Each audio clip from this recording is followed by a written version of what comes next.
जिसे मैंने अपने आंखों से संघर्ष करके देखा है, मैंने अपनी आंखों से उसे जेल जाते देखा है, मैंने अपनी आंखों से उसे पुलिस की लाठियां खाते देखा है, मैंने अपनी आंखों से उसे इंसाफ की आवाज उठाते हुए देखा है। और उस शख्सियत का नाम है इज्जत महावाली जनाब एडवोकेट चंद्रशेखर आजाद। जो आवाज है, शोषण कहीं भी हो, पीड़ित कहीं भी हो, वो किसी धर्म का हो, किसी जाति का हो, उसका मतलब कोई हो, अगर एक आवाज सबसे पहले हिंदुस्तान के अंदर होती है तो वो भाई चंद्रशेखर आजाद था। तो लोग 70 सालों से वोट लेने का काम कर रहे थे, वो खामोश होकर अपने बिलों के अंदर घुस गए। अगर उसका सबसे ज्यादा आवाज किसी ने उठाई तो भाई चंद्रशेखर आजाद साहब ने उठाई। जो मिशन का है, वो मिशन संविधान को बचाने का मिशन है, वो मिशन इस देश को बचाने का मिशन है। कौम के लोगों से एक बात कहना चाहता हूं कि मेरी कौम के लोगों, चंद्रशेखर आजाद का साथ देना तुम्हारे फायदे का भी सौदा है और तुम्हारी मजबूरी भी है, क्योंकि दलित मुस्लिम का बड़ा गठबंधन इस देश के अंदर कोई हो नहीं सकता। अगर ये गठबंधन हो जाए तो तुम प्रधान की कुर्सी से लेकर के प्रधानमंत्री की कुर्सी पर जा सकते हो।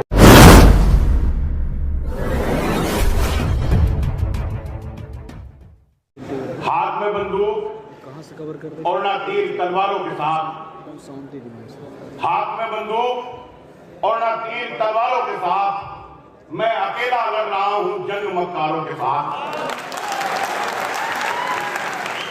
और करते हैं तकलीफ जलसों में वफादारी में, वो जिंदगी गुजरी है सारी दिन की गद्दारों के साथ। ये शेर मैंने इसलिए पढ़े, मेरे हिस्से में जितने मिनट आए हैं मैं कोशिश करूंगा कि 5 से 7 मिनट में अपनी बात रखूं।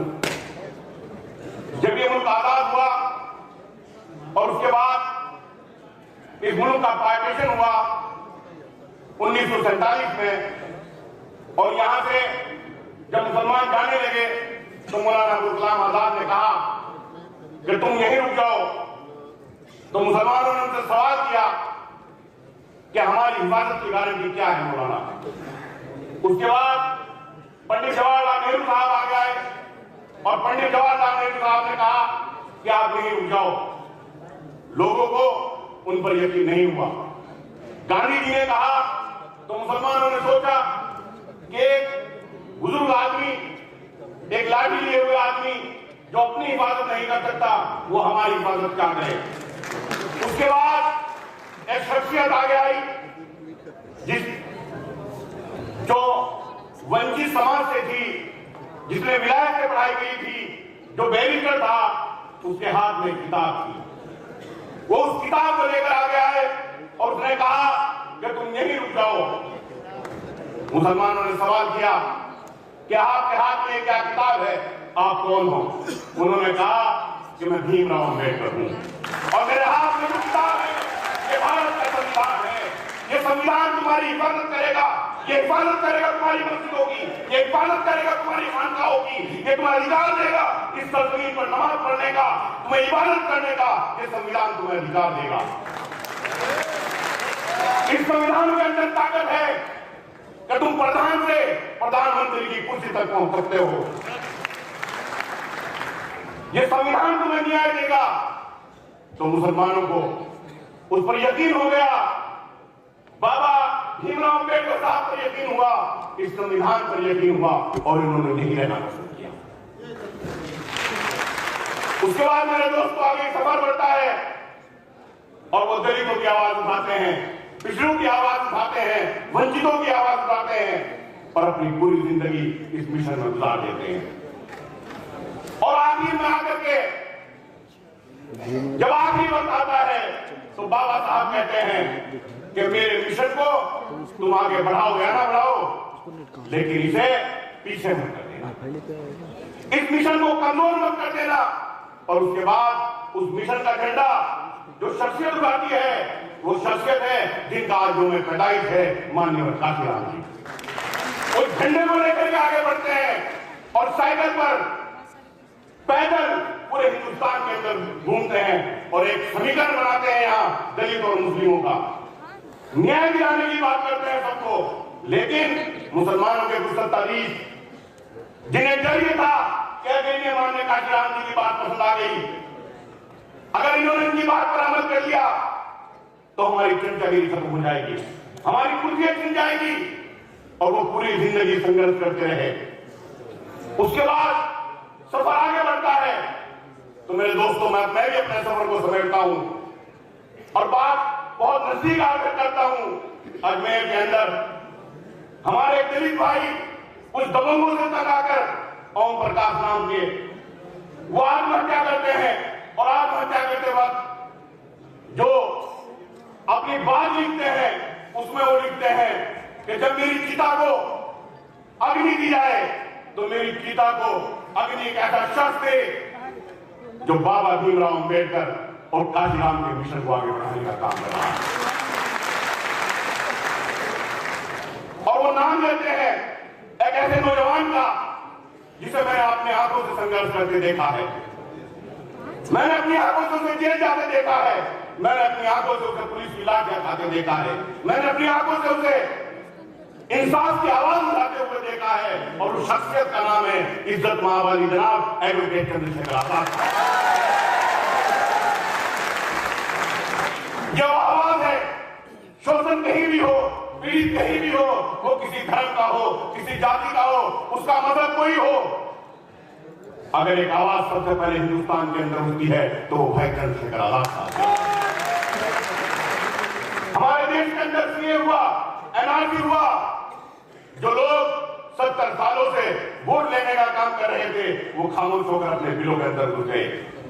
अगर उस वक्त सबसे ज्यादा आवाज किसी ने उठाई तो भाई चंद्रशेखर आजाद साहब ने उठाई। उसके बाद अभी देख लीजिए कितना घिनौना काम, राजस्थान से 2 बच्चों को उठाया, जुनैद को, नासिर को, और उन्हें ले जाकर के हरियाणा के अंदर कब्र उनका कर दिया बेरहमी से। सब लोग खामोश हो गए, लेकिन एक आवाज फिर उठी, एक वो आवाज इंसाफ की आवाज थी। और दोस्तों वो आवाज भी थी एडवोकेट चंद्रशेखर आजाद। तो मैं अपने कौन से लोगों से भी सवाल करना चाहता हूं कि तुम्हें संविधान में अधिकार दिए किसने, तुम्हारी आवाज उठाई किसने, और आज भी जो तुम्हारी लड़ाई लड़ रहा है वो कौन है, और जो दूसरी पार्टियों से मिलकर चमचागिरी करके विधायक बनने के लिए, सांसद बनने के लिए तुम्हारे वोट का इस्तेमाल कर रहे हैं, वो कौन लोग हैं, या आप लोगों को अपने गिरबान के अंदर छापना।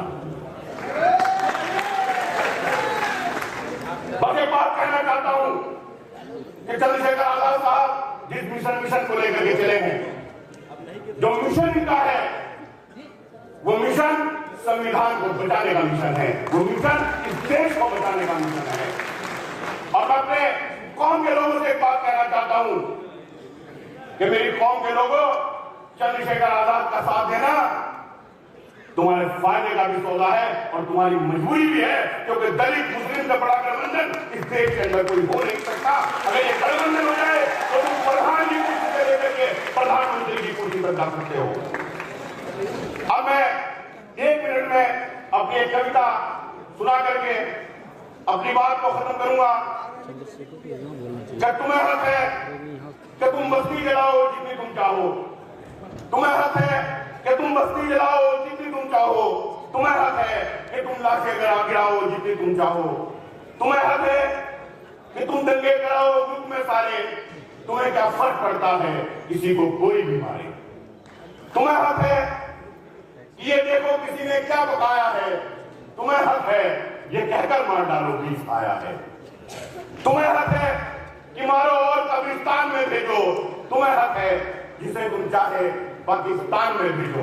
ये ताकत भी तुम्हारी है, ये ताकत भी तुम्हारी है, कायदत भी तुम्हारी है, तुम्हारा कुछ न बिगड़ेगा, हुकूमत भी तुम्हारी है, तुम्हारा ही तो है ये मीडिया भारत की धरती पर।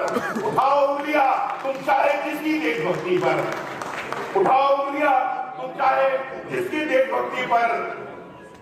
और बढ़ाया तुमने ही यूं मंदिरों मस्जिद के झगड़े को कि तुमसे मांग ना ले कोई रोटी और कपड़े को। गरीबों की तो थाली से निवाले छीनते हो तुम, गरीबों की तो थाली से निवाले छीनते हो तुम, अंधेरे बांटते हो और उजाले छीनते हो। गरीबी को मिटा देंगे बहुत नारे लगाते हो, गरीबी को नहीं तुम तो गरीबी को मिटाते हो, गरीबी को नहीं तुम तो गरीबों को मिटाते हो।